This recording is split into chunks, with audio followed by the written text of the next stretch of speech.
Good morning! Magandang morning sa lahat, especially sa ating mga magulang, sa ating mga guro, at sa ating mga mag-aaral. Ako po si Chutu Ruth, ang makakasama ninyo sa umagang ito. So, bago po ako magsimula, babatiin ko muna ang aking principal ng Daniel R. Aguinaldo National High School, si Dr. Leo D. Asilo, ang aking department head na si Ma'am Rosalina Esondong, ang aking mga master teachers na sina Ma'am Nancy Elena, si Sir Jess, at si Ma'am Ruby, and of course, ang aking mga kasamahan sa TLE department at ang aking grade 7 Dahlia. Good morning po sa inyong lahat. This is Chuturut ng SDO Davao City. Okay.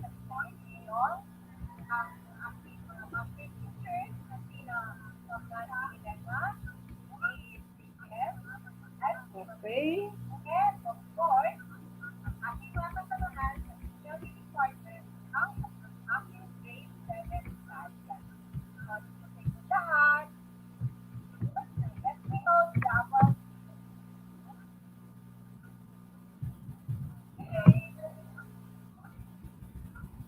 Okay. So, ngayong umagang ito, pag-uusapan na natin ang okay, sandali lang po kaya ang aking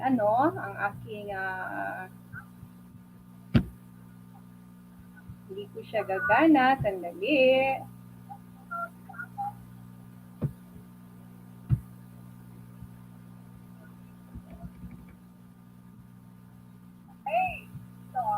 So, ngayong umaga, pag-uusapan natin ang Dressmaking 7, Quarter 1, Week 7. Ito ay ang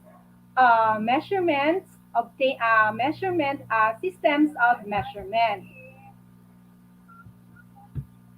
Okay, sandali lang po, parang may problema.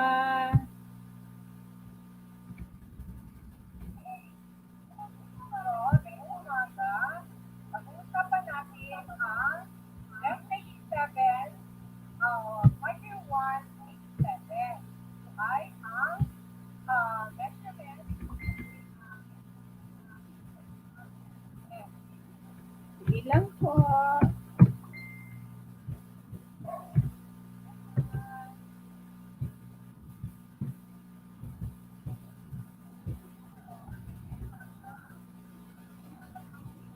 Okay, share natin ha.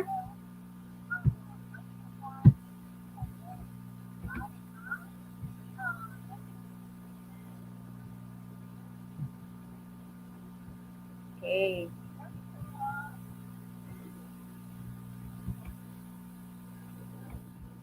Okay. Dressmaking 7, Quarter 1, Week 1. Dressmaking 7, Quarter 1, Week 5. Okay. Ito ang ating apply the systems of measurement.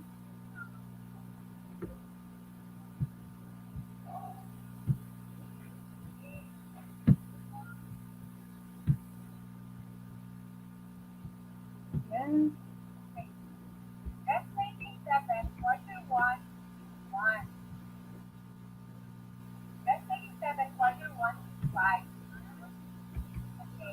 Okay, titingnan natin ngayon kung naalala pa ninyo ang yung napag-usapan natin or natutunan natin last Friday.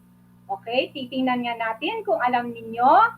Okay, sulat ninyo sa inyong comment section kung ano ang napag-usapan natin last Friday with Tutor Josa. Okay, sulat-sulat. Tingnan natin.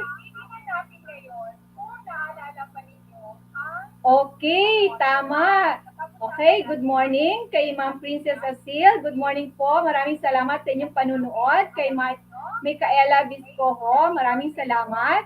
Kay Jeanette Flood Patayon, maraming salamat. Okay, ang napag-usapan natin last Friday ay 3 ways of body measurement. Okay, number 1, horizontal measurement. Number 2, vertical measurement. And number 3, circumferential measurement. Okay, tama. Okay. Now, bago natin pag-uusapan ang ating leksyon sa araw na ito, meron muna tayong objectives. Mga cuties, alam ba ninyo kung ano ang objectives? Ano nga ba ang objectives? Pakisulat nga sa ating comment section. Okay, very good. Layunin. Tama. So, number 1, identify the English and metric systems of measurement. Number 2, solve simple calculations. And number 3, appreciate the importance of the systems of measurement.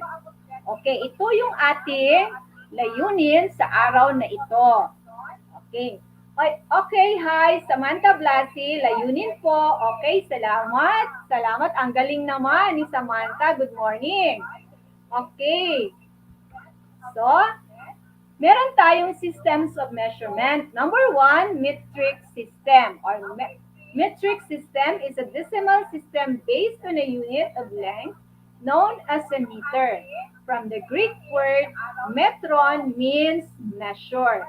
The unit of measurement more commonly used is centimeter. Okay, wag natin kalimutan mga cuties na pag metric system ang ginagamit talaga ay ang centimeter. Okay, next, we have the English system. Okay, ang una, metric system, ang ikalawa ay English system. Okay. Ano ba ang English system? The basic unit of the English system is inches. However, it is not frequently used in dressmaking. It is utilized by some of the designers. Of course, no, meron namang mga dressmaker na talagang medyo hindi sila gumagamit ng inches, doon sila sa centimeters, pero hindi naman po lahat ay hindi talaga gumagamit. Siguro talagang may mga dressmaker na hiyang na gumamit sa centimeters at meron din namang ayaw niyang gumamit. So, ganun po yun. Now, meron lang po tayong basahin dito. Okay, ang sabi dito, simple calculation is an easy mathematical application used to determine the accurate measurement of body parts, length, and width of materials, and cost needed to create an apparel. Mga cuties, ang ibig sabihin lang nito ay sa pagtatahi natin ng ating mga damit, kailangan lamang ay meron tayong tinatawag na accurate measurement. Yun ba talagang kung ikaw ay nagtatahi ng iyong damit, talagang accurate ang pagkuha mo ng measurement para naman kasyang-kasya yung damit at maganda tingnan. At of course, hindi lamang sa pag-measure ang dapat nating gagawin. Meron din tayong tinatawag na hahanapin natin or i-compute natin ang cost ng isang damit or yung fabric na ating gagamitin. At alam ba ninyo mga cuties, dito na papasok ang sinasabi nating the 4 fundamental of operations. Okay nga? I-type nga natin sa ating comment section ano nga ba yung 4 fundamental of operations. Type. Tingnan ko kung sinong nakakaalam ng 4 fundamental of operations. Okay, si Novi Jaira Rosario. Good morning, Ma'am Ruth. Okay, Section Dalia. Good morning sa inyo. Samantha Blasi. Good morning. Okay, ano nga ba ang sagot natin? Ano ba ang 4 fundamental of operations? Okay, ang 4 fundamentals of operation ay we have multiplication, division, addition, and subtraction. Ang kagandahan, yes, Samantha Blasi, ang galing. Naku, ito talaga si Samantha, ang galing-galing, multiplication, division, subtraction, and addition po. Salamat, Samantha. Okay, ang iba nahuli siguro. Now, ang kagandahan lang po sa ating subject na TLE dahil nai-integrate natin ang ibang subject. Just like for example, ang 4 fundamental of operations, ito ay sa mathematics. Pero tayo ay nagtataka, bakit tayo gagamit ng mathematics or bakit tayo gagamit ng multiplication, division, addition, at subtraction? Bakit nga ba? Dahil sa pagtatahi natin, meron tayong tinatawag na kukuha kasi tayo ng accurate measurement at it involves numbers. Kaya, gagamit po tayo. Di ba? Mapapansin ninyo kung magpapatahi kayo, sasabihin ng inyong nanay, ma'am, tita, pwede po ba lagyan ninyo ng allowance yung aking uniform para ho hindi masikip? Pag sinabi niyang allowance, meaning nun, magdadagdag si tita or si ma'am dressmaker. So meaning, addition na yun, di ba? So, in measuring the length and width of materials needed, such as fabrics, we also need the use of the metric measurement system. Okay po. Okay, moving forward tayo. Now, sa ating pagtatahi, meron tayong tinatawag na conversion. Ano ba ang conversion? Sige nga, i-type na ninyo kung ano ang conversion. Ano ba ang conversion? Ano ba ang ideya ninyo sa conversion? Sige nga. Titingnan ko kung ano. Okay. Ang conversion ay to change a value or expression from one form to another. Yan ang ibig sabihin ng conversion. Pag sinabi ko kasing conversion, ibig sabihin yan, halimbawa, from inches to centimeter, or from centimeter ba to inches. Pero sa pang-araw-araw natin na buhay, pwede din natin ma-apply ang conversion. Paano? Kung halimbawa, mga chutis, ang inyong mga magulang ay nasa abroad, tapos pagbalik dito sa Pilipinas, meron siyang pera, pero ang pera niya ay nasa dollar. So, dapat pupunta siya sa bangko upang ito ay kanyang i-exchange o i-convert into peso. So, yan po ay isang example ng conversion po. Tama ba? Ay, okay. Yes. Yes, thank you, Joanne. Thank you. Yes, tama po ang inyong ideya. Okay, so meaning conversion to change a value or expression from one form to another. Next, pag sinabi natin conversion, meron tayong sinasabing conversion chart. Itong conversion chart naman ay isang guide para sa atin. Isang guide para sa atin because may mga pagkakataon po na talagang medyo mahirap din mag-convert, lalo-lalo na po pag hindi po tayo sanay, especially sa pananahi. So, meron tayong conversion chart. So, ano po ba ang conversion chart? Mga chutis, alam ba ninyo kung ano ang conversion chart? Titingnan ko. Okay, good morning po. Watching from Kakawati National High School, Anthony. Good morning, Anthony. Good morning to Earl Lyron Cabrera. Okay, Sebastian Pilapil. Okay, ang ibig sabihin ng conversion chart is a table of equivalents for changing units of measure or weight into other units. Okay. Ito po ang example ng ating metric conversion. Okay. Pag sinabi natin metric conversion chart, nandyan lahat yung halimbawa po, yung mga inches to centimeter. Okay, nandyan. Halimbawa, 1 inch is equals to 2.54 centimeters. Okay, good morning. Good morning kay Anthony po. Good morning sa inyo. Okay, now, moving on. Now, meron tayong sinasabi na how to read the centimeter. Meron po ba kayong ruler dyan? Okay. Ako, meron akong ruler, no? O, tingnan ninyo ang aking ruler, no? Napakaliit. Pero, ang sinasabi dito na how to read the centimeter. It has 10 equal parts. Okay. No? And then, the first line is 1 millimeter. Kung titingnan po natin, the first line is 1 millimeter. The second line is 2 millimeters.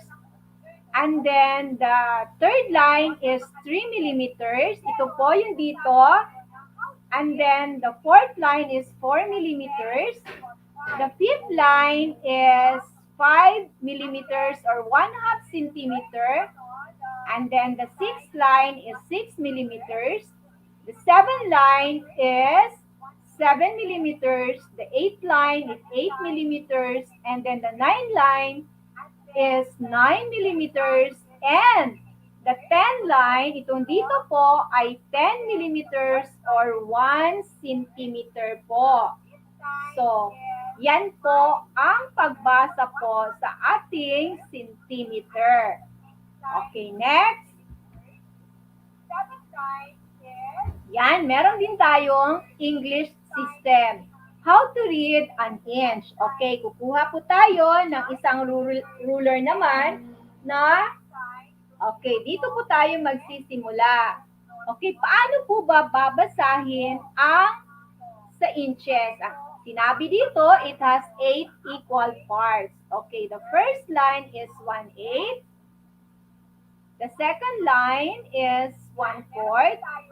The third line is 3/8. The fourth line is 4/8 or 1/2 of an inch. And then, the fourth line, okay, ang fourth line is 4/8. Okay, 4/8 or 1/2 of an inch. And then the fifth line is 5/8. And then the sixth line is 3/4. And then the seventh line is 1 inch. Okay. So, ganun po yun. And then we have mental exercise. Okay, sa mental exercise, meron tayong tinatawag nito na how many inches are there in a 90 centimeters width of fabric? Okay. So, kung titingnan po natin ang picture, nag-iisip siya, paano po ba isosolve yan? Okay? Talagon, Gallego, Merly, good morning po. Watching from Desiderio C. Gangin National High School, Isdeo Guimaras, very useful talaga. Good morning po, Erica May Brasa Bruce. Good morning po sa lahat. Okay, titingnan natin kung paano ba siya isosolve. Okay, ang given po is 1 inch is equals to 2.54 centimeter. Ang width po is 90 centimeter. So, equivalent of an inch to centimeter is 2.54. The calculation is 90 centimeters divided by 2.54 centimeters equals to 35.43 inches. Okay. Yan po ang ating sagot. Good morning, Erica May Braso Brose. Okay. Next. Okay. Now, titingnan natin kung meron ba tayong nalaman sa ating diniscuss ngayon. Susubukan nating mag-quiz. Okay, mag-quiz tayo. Okay, number 1. How many centimeters are there in 1 inch? Titingnan natin, how many centimeters are there in 1 inch? Ano po ba ang answer natin, mga cuties? Ha? Okay, mga cuties, do you have your answer? Okay, number 1 is letter C. Okay, number 1 is letter C. 2.54 centimeter. Okay. Next, we have, meron bang nakatama? Yes! Okay, salamat. Tama. Letter C, si Earl Lyron Cabrera. Salamat, ang galing. Samantha Blasi, letter C. Okay, number 2. What do you call a table of equivalence for changing units of measure? Okay, ano bang tawag doon? A, conversion chart. B, inches. C, metric chart. D, table chart. Okay, letter B or letter B ba? Si Earl Cabrera, si Janet, letter C, si Earl, letter B. Okay. Letter A, ang answer sa number 2, conversion chart. Okay, next. Number 3. Ay, nako. A system of measurement that use inches as a unit of measurement. Ano po ba ang answer natin sa number 3? Pakilagyan. Okay, Anthony Buenavia is letter D. Janet Flood Patayon, letter number 2. Samantha Blasi, letter A. Okay, conversion chart number 3. The answer is the English system.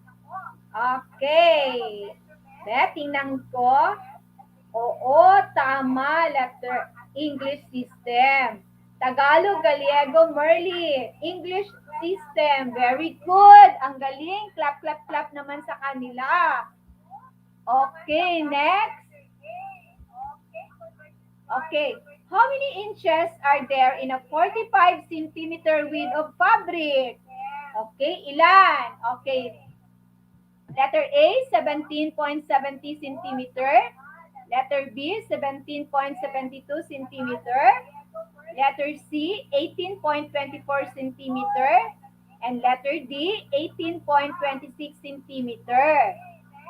Okay. Ang answer po ay, sa number 4 ay letter B, 17.72 centimeter. Teacher, paano tutor Ruth, paano mo ba yan kinuha ang 17.72 centimeter? Okay, 45. Itong ating 45, i-divide natin. Divided by 2.54 centimeters. The answer is 17.72 centimeters. Okay, let's go to number 5. To change a value, okay. Yes. Letter B, Tagalog, Gallego, Merly. Yes, very good. Krisha Mehinon, letter B, very good. Okay, ang mga hindi nakatama, okay lang yan. Sa susunod, matatama na rin ang inyong mga sagot. Okay, number 5. To change a value or expression from one form to another. A, concession. B, confession. Letter C, conversion. Letter D, convection. Okay, what is your answer? Oh.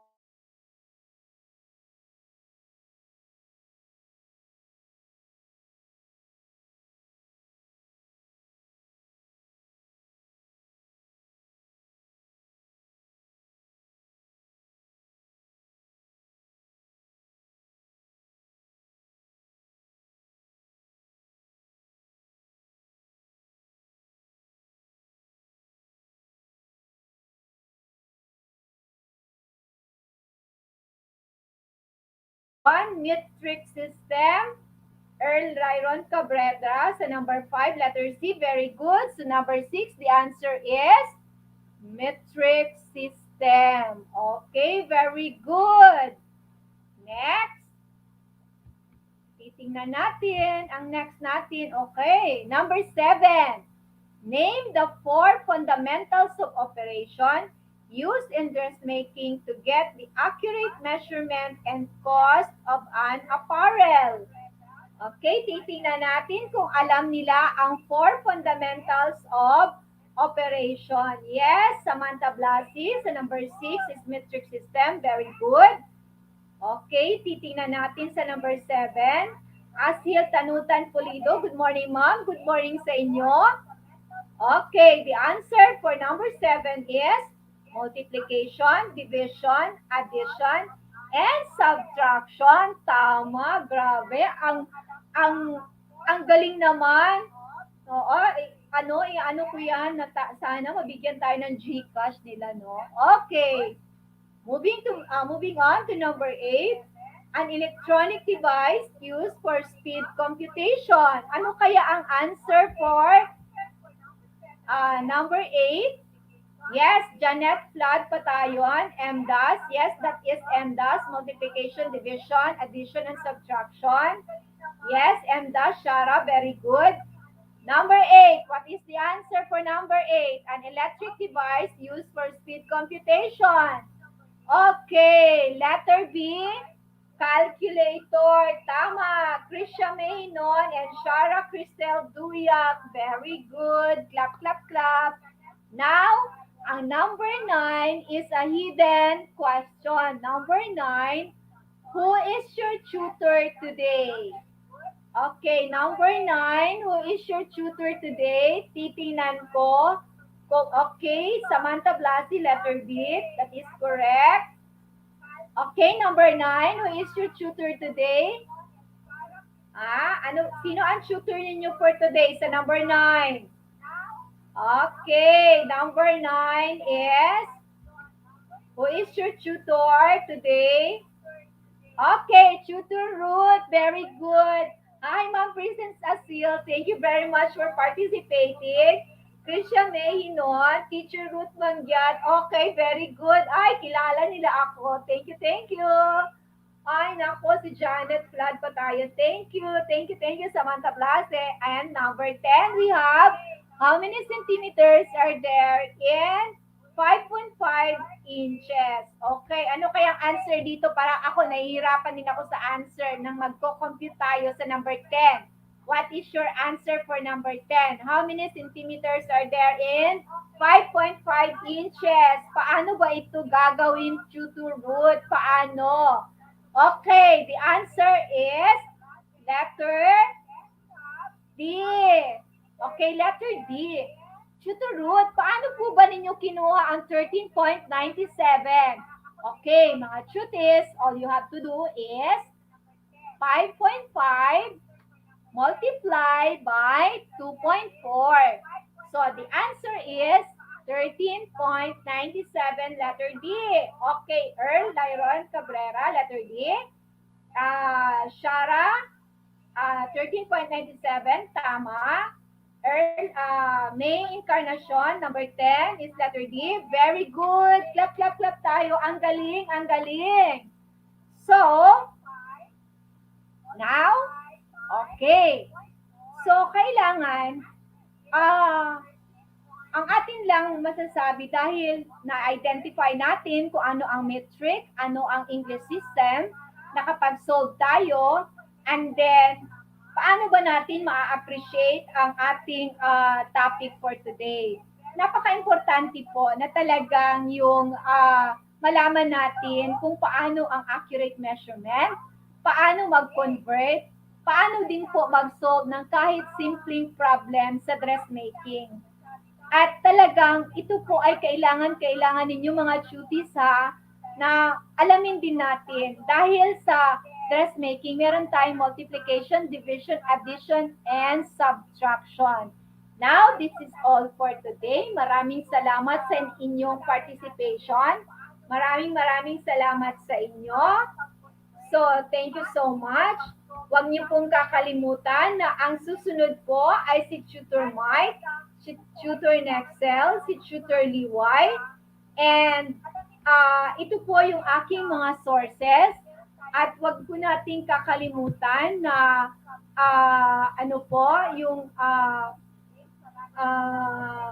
ang ating edukasyon po ay ang pasaporte po natin sa ating kinabukasan. Marami pong salamat sa inyong lahat.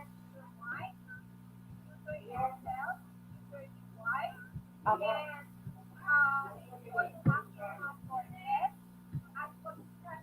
Okay, marami pong salamat sa ating lahat.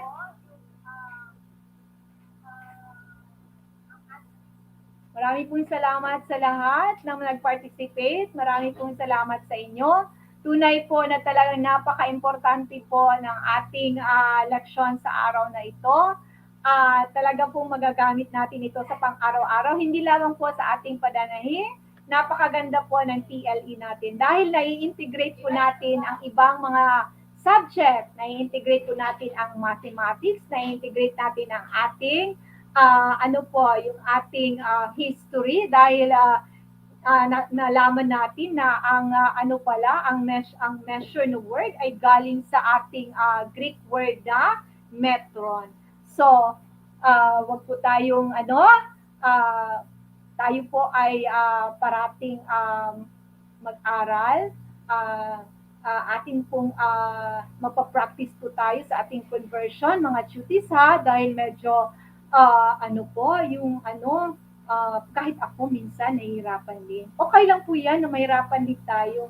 So marami pong salamat sa inyong araw ngayon, sa inyong pag-participate sa akin. At sa inyo, kay Ma'am Josa Bunsol, ay kay Ma'am Josa, salamat po. Salamat po kay Ma'am Macy Encarnacion. Maraming salamat po sa inyong lahat. And then, atin pong pag-aralan na naman sa next Friday at wag po kayong aalis dahil meron pa po sila Tutor Mike, Tutor Nexel at Tutor Liway pagkatapos po ng aking session. At sa muli, paalam po at kita-kits naman po tayo sa Friday. Maraming salamat po.